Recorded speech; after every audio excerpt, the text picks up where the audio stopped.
નવા વર્ષને નવી રીતે અને નવી જાત સાથે આવકાર છે. મિત્રો, વર્ષ તો આવે અને જાય, આપણે હોઈએ છીએ. આ આપણું હોવું પુરવાર કરવાનું નામ તો છે જીવન.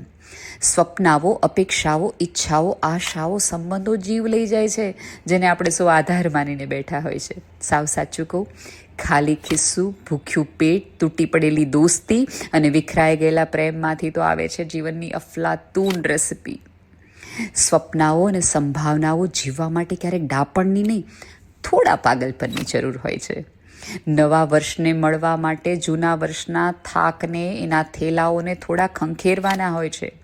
તેમાં કેલેન્ડર નહીં પણ ક્લેવર બદલવાનું હોય છે. ભવિષ્ય આવવાનું નથી, એને ઘડવાનું હોય છે. સપનાઓ જોવાના નથી હોતા, જીવવાનું હોય છે. જાણીતું છોડીને અજાણ્યાને આલિંગવાનું હોય છે.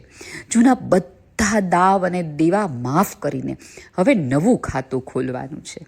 નવું વર્ષ આપણી માટે શું લાવશે તે ચિંતા મૂકીને આપણે નવા વર્ષ માટે શું લઈને જવું છે તેની તૈયારી કરવાની છે. રીસેટ બટન દબાવીએ, જૂના નકશાઓ ફેંકીએ અને જે નગર નકશામાં નથી તેની તરફ થોડા પગલાં માંડીએ. નિરાશાવાદીઓ તો કહેશે કે હાશ, જૂનું માંડ ગયું તેમ કહીને સૂઈ જશે.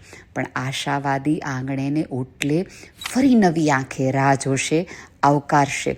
જૂના મિત્રોને નવેસરથી મળવાનું અને જૂના જ સંબંધોમાં ફરી વિશ્વાસ અને શ્રદ્ધા નામનો દીવો પ્રગટાવી સમજ સાથે જીવવાનું.